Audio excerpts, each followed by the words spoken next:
cada vez melhor para a glória de Deus, amém? Você crê? Quem achou? Jeremias capítulo 29, versículo 11, quem achou diz amém? Amém. Diz assim a palavra, Jeremias 29, 11: Eu é que sei que pensamentos tenho a vosso respeito, diz o Senhor, pensamentos de paz e não de mal, para vos dar o fim que desejais. Lê comigo, eu é que sei que pensamentos tenho a vosso respeito, diz o Senhor, pensamentos de paz e não de mal, para vos dar o fim que desejais. Senhor Deus, nós te agradecemos por esta palavra, por este culto até aqui. Eu sei que grandemente vais falar ao nosso coração. Abra o nosso entendimento para receber a tua palavra, ouvir a tua voz, que estejamos prontos para receber de ti, ó Deus, em nome de Jesus. Aleluia. Pode sentar glorificando ao Senhor, exaltando a Ele por essa palavra poderosa e maravilhosa nesta manhã. Palavra terrível e eficaz, mais penetrante do que qualquer espada de dois gumes. Querido, diga para o irmão que está do seu lado assim: irmão, não me atrapalha ouvir a pregação, não. Fala aí, fala as crianças. Fala aí, irmão, não me atrapalha ouvir a mensagem, a pregação, não. Está avisado? Isso, me ajuda aí, dá glória a Deus, aleluia. Mas não conversa comigo, não. A gente sempre ensina.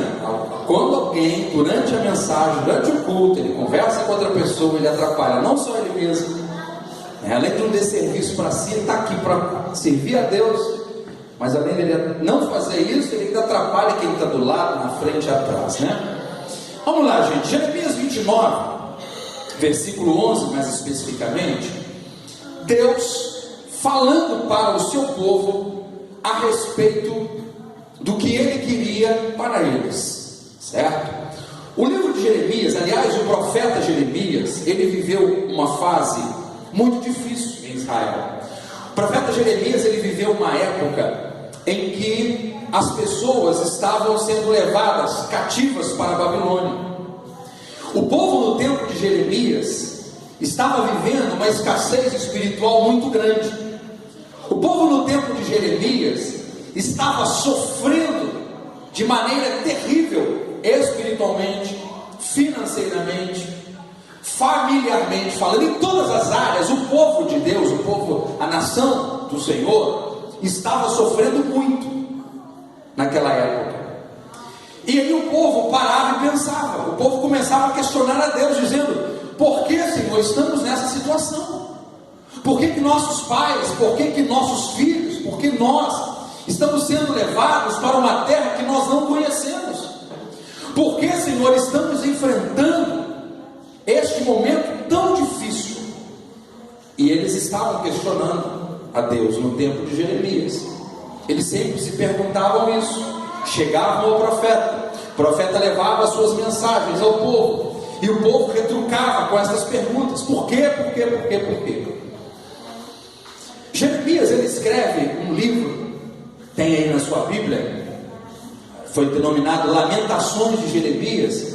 E nos capítulos deste livro de Jeremias, este profeta, até que foi apelidado de profeta chorão, esse profeta está o tempo todo lamuriando, reclamando, perguntando. Ele está o tempo todo orando a Deus e falando com o povo. Inclusive, há uma frase neste livro de Lamentações dizendo assim: coloque a tua boca no pó, porque talvez assim haja esperança. Também é no livro de Lamentações que a Bíblia diz, Jeremias escrevendo: olha, as misericórdias do Senhor são a causa de não sermos consumidos, porque as suas misericórdias não têm fim, elas são novas cada manhã. Quem aqui nesta manhã experimentou a misericórdia do Senhor renovada na sua vida?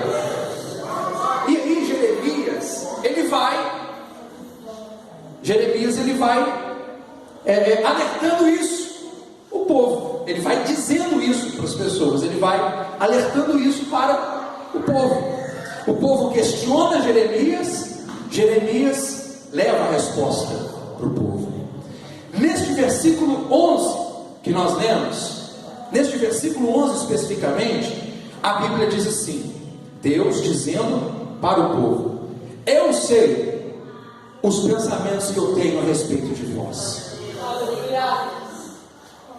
O povo com as suas casas destruídas, o povo com as suas cidades afetadas, o povo com o seu templo destruído, o ouro roubado, e Deus dizendo: eu sei os pensamentos que eu tenho a respeito de vós. Podem ficar tranquilos, porque eu sei as coisas que eu estou pensando sobre vocês. Esse questionamento, irmãos, ele é muito comum na vida das pessoas que passam por um momento difícil.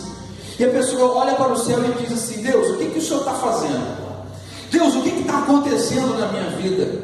Deus, o que está havendo na conjuntura da minha vida para que essas coisas eu esteja passando por elas? Algumas pessoas sofrem em demasia, gente. Você sabe disso. Eu, você, todos nós, cada um de nós conhecemos pessoas que sofrem momentos difíceis demais. As pessoas sofrem com falta de saúde. Algumas pessoas sofrem por problemas financeiros. Algumas pessoas sofrem por problemas familiares. Cada um tem o seu cativeiro e cada um tem os seus motivos de lamúria e de sofrimento. Mas Deus está dizendo para nós aqui nesta manhã: eu sei os pensamentos que eu tenho a vosso respeito, pensamentos de paz e não de mal. Eu sei as coisas que eu tenho a vosso respeito. Mas enfim, qual era o contexto de Jeremias? E que muitas vezes a gente enfrenta e a gente fica meio perdido, e algumas pessoas não conseguem identificar onde Deus está trabalhando e o que é que Deus está fazendo afinal. O povo na época de Jeremias estava totalmente fora da presença de Deus. O povo na época de Jeremias estava longe dos caminhos do Senhor. O povo no tempo deste profeta não buscava mais a Deus como deveria buscar. E pelo contrário, além de não buscar a Deus, a maioria do povo voltava-se para a idolatria. Os reis de Jerusalém nessa época eram reis idólatras, que voltavam-se para imagens de escultura. Eram reis idólatras que voltavam-se para deuses de promiscuidade e de prostituição. E o que Deus fez? Afastou-se do povo. O que Deus fez? Deixou o povo levar a vida do jeito que eles queriam. O que Deus fez? Abandonou o povo à sua própria sorte. E aí nós vemos dois cenários aqui. Nós vemos duas condições. Quando Deus domina e rege sobre o seu povo, e nós vemos quando Deus abandona o povo e deixa que ele esteja à sua própria sorte.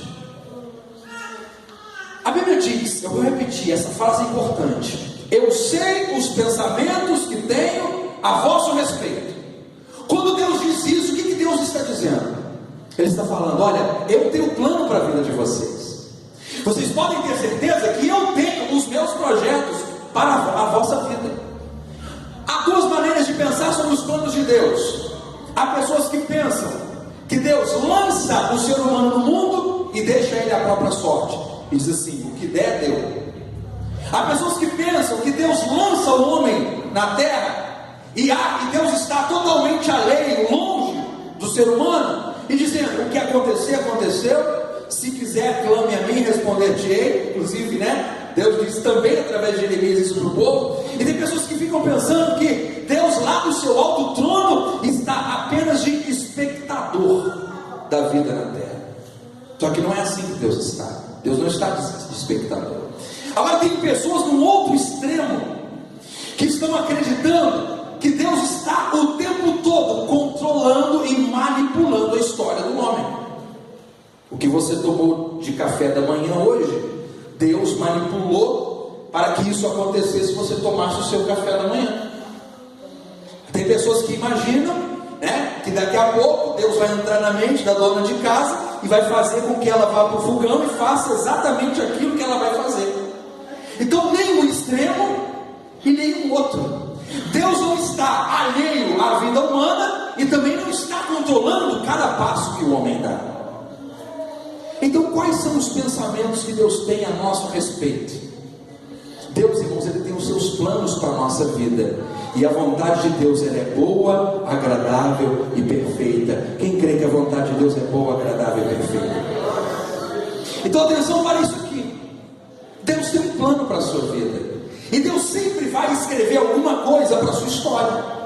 Deus sempre vai desejar que a sua vida siga um curso bom, que Ele se agrade, e que você se agrade também.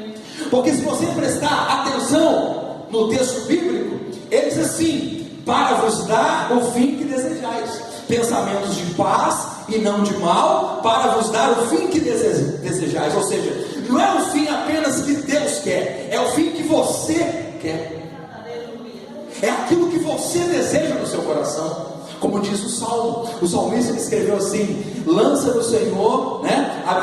O salmista escreveu assim: olha, entrega o teu caminho ao Senhor, confia nele e Ele tudo fará. Pedro escreveu: lançando sobre Ele toda a vossa ansiedade, porque Ele tem cuidado de vós.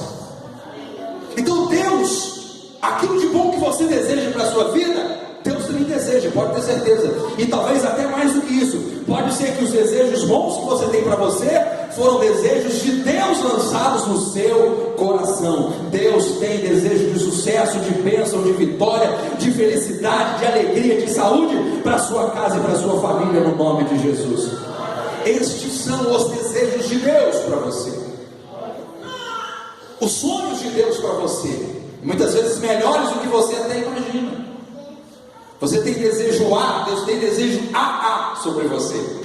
Você deseja B, Deus deseja BB para você. Deus deseja muito mais, Deus deseja além do dobro para a sua vida. Deus sabe os pensamentos que Ele tem a vosso respeito.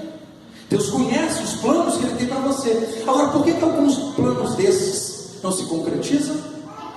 Por que algumas vezes nós erramos na vontade de Deus, nós erramos no propósito de Deus? É porque a gente pega alguma coisa para fazer e faz errado. Muitas pessoas não entregam totalmente o controle de suas vidas para o Senhor. As pessoas estão querendo deixar na mão de Deus e pegar ao mesmo tempo. As pessoas então estão entregando para Deus e retirando de sua mão na mesma velocidade que entregam. Elas dizem: Deus, eu estou entregando a minha vida para o Senhor, mas em qualquer decisão que tomam, não consultam a Deus em suas decisões.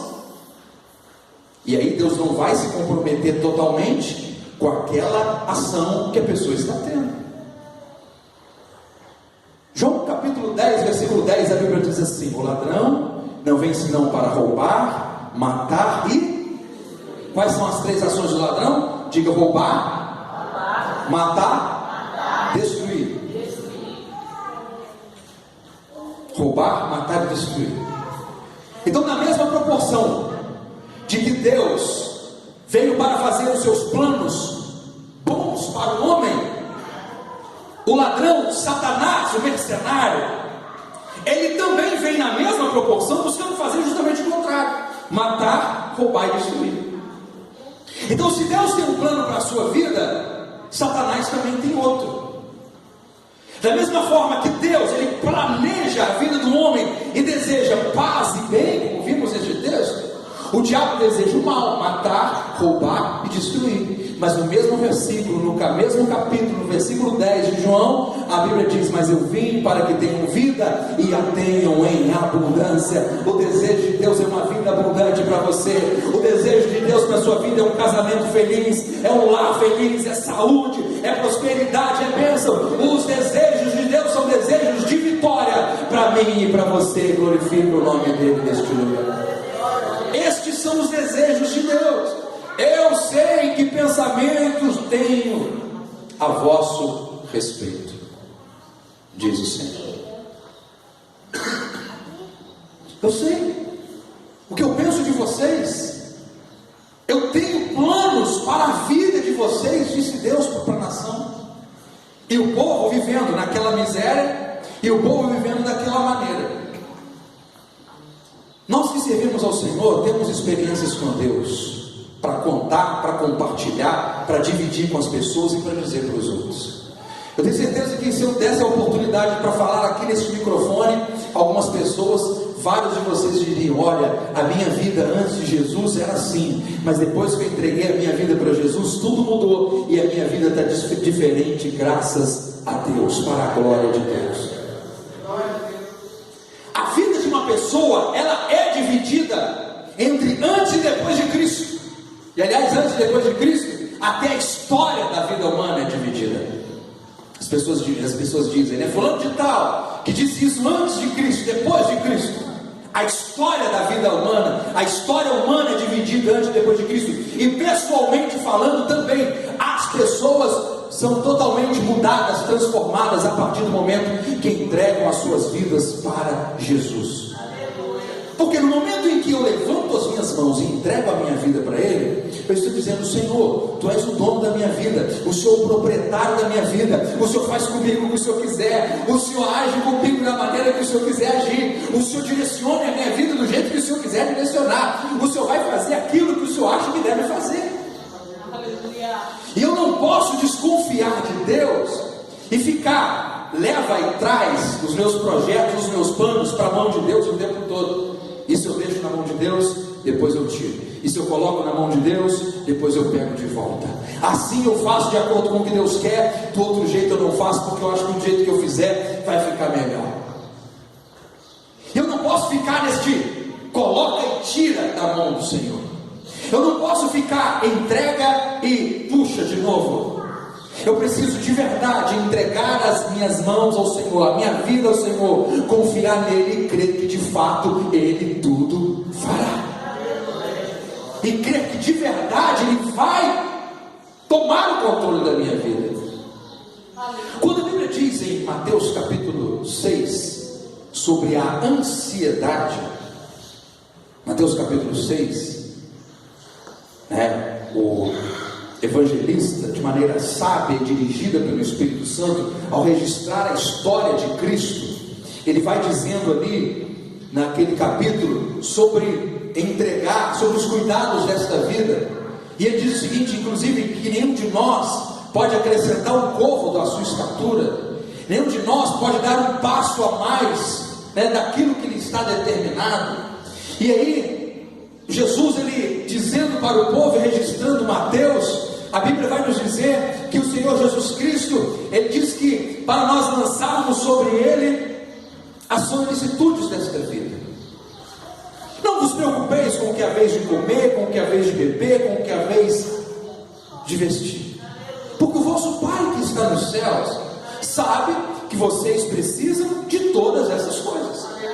O vosso Pai que está no céu sabe muito bem o que vocês precisam comer. O vosso Pai que está no céu sabe muito bem o que vocês precisam vestir. Olhe para os lírios do campo.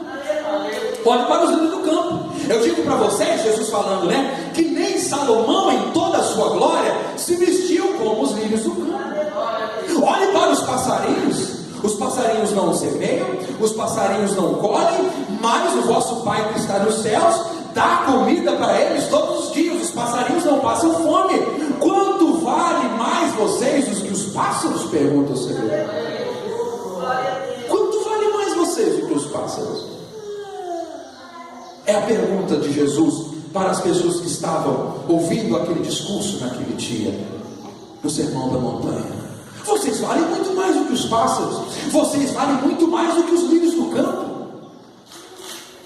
Por que vocês estão ansiosos dessa maneira com as coisas dessa vida? Aí vem o capítulo 6, neste mesmo capítulo, versículo 33, aquela frase clássica onde nós aprendemos que diz a Bíblia: mas buscai primeiro o reino de Deus e a sua justiça, e todas as demais coisas vos serão acrescentadas. Você confia no Senhor? Deus sabe os pensamentos que Ele tem a respeito de você.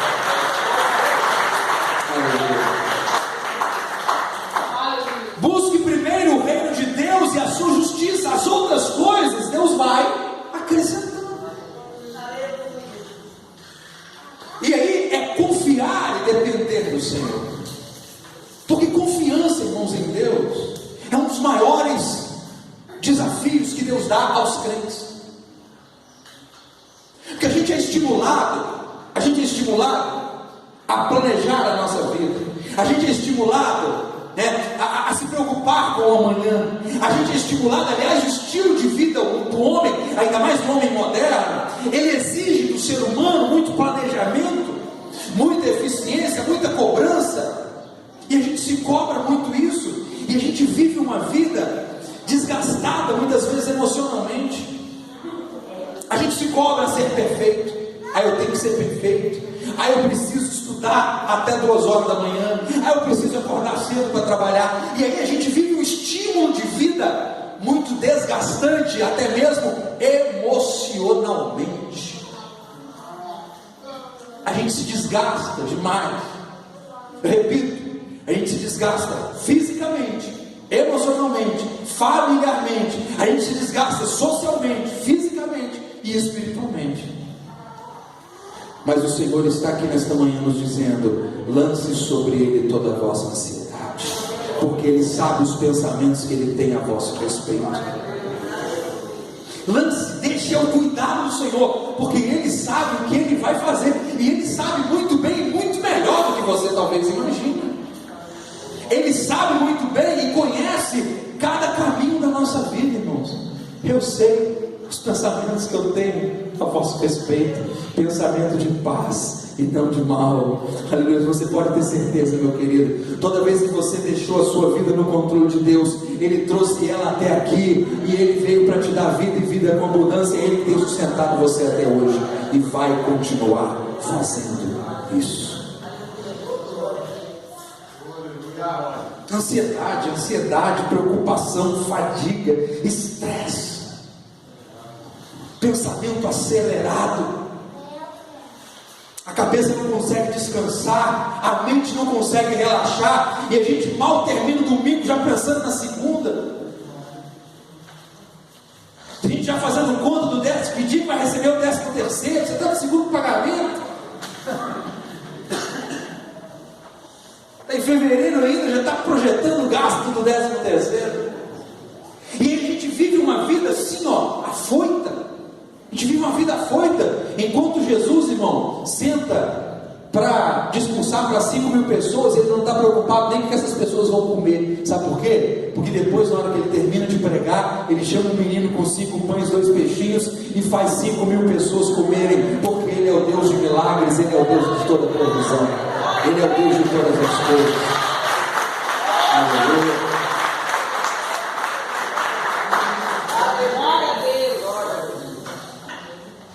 Jesus discursa tranquilo, Jesus prega tranquilo, Jesus prega de madrugada, prega de manhã, prega de noite, e Ele foi vivendo uma vida tranquila, de maneira a nos ensinar a ser assim também. Jesus às vezes saía à parte para pregar para alguém, às vezes saía à parte para descansar, às vezes saía para um canto para fazer alguma coisa, para falar com Deus, para estar a sós consigo, para estar apenas com 3 discípulos, para estar com uma mulher samaritana. E aí Jesus ia trabalhando individualmente a sua vida sem, digamos assim, se estressar e se preocupar com o amanhã, porque a Bíblia diz: basta a cada dia o seu próprio mal. A oração do Pai Nosso não é assim: o pão nosso deste mês nos dai hoje. Como é que é a oração? É o pão nosso de cada dia. Porque você ora pelo pão de hoje, e aí você amanhã vai orar pelo de amanhã. O mesmo Deus que te alimentou hoje é o mesmo Deus que vai te alimentar amanhã. Glorificado seja o nome do Senhor. O pão nosso de cada dia nos dá hoje. E aí eu vivo de maneira mais tranquila, eu relaxo, eu entrego as minhas causas ao Senhor, eu fico menos preocupado. Porque o excesso de preocupação vai atrapalhar na minha vida conjugal. O excesso de preocupação vai me colocar, vai fazer eu colocar pressão sobre os meus filhos. O excesso de preocupação vai fazer eu colocar pressão sobre os meus funcionários, sobre as pessoas que me cercam, sobre os meus amigos. E aí eu fico com excesso de preocupação, eu fico com excesso de fadiga, eu fico cansado demais e não vivo os planos de Deus para mim. Por quê? Porque eu fico pegando o controle o tempo todo. Eu fico o tempo todo querendo abraçar aquela causa, e às vezes querendo pegar coisa maior do que eu posso suportar. E a Bíblia diz que Deus não dá para a gente coisa maior que a gente pode suportar, e a gente fica querendo pegar coisa mais do que a gente aguenta. Às vezes você pega aprovação que nem era para você pegar. Você enfrenta dificuldade, você encara desafio que nem era seu desafio. Você pegou briga que não era para você brigar, você entende? Você entrou numa disputa que não era para você disputar. Se você, não, mas eu fiz isso por causa disso, mas não era a sua luta, a luta era do outro, a luta era do ciclano, do fulano. Você foi lá e assumiu uma responsabilidade que você não precisava ter assumido. Você entrou numa bronca que não era sua, gerou desgaste, gerou fadiga, e aí você vai assumir responsabilidades que não foi Deus que te deu. Mas a Bíblia diz para nós nesta manhã, de acordo com essa palavra, você pode respirar mais tranquilo, porque os planos de Deus para a sua vida são planos de paz, de bênção, de tranquilidade. É claro que a vida ela segue aqui nesse curso, e a vida de ninguém é como um mar calmo e tranquilo. Ninguém aqui vive uma vida como de um rio cristalino, não. O rio ele sempre vai ter curvas, ele vai ter afundamentos, ele vai ter cachoeiras, vai ter altas emoções, né, gente? A vida tem altas emoções para a gente passar. Porém, quando o Senhor está no nosso barco, tudo vai bem. Se levantar a tempestade, Ele levanta-se, Ele levanta a mão e acalma o mar e acalma a tempestade a nosso favor. Porque eu sei os pensamentos que eu tenho a vosso respeito, pensamentos de paz e não de mal. E a gente vê, irmãos, a diferença de alguém que entrega a sua vida para Jesus, para alguém que ainda está no lamaçal do pecado.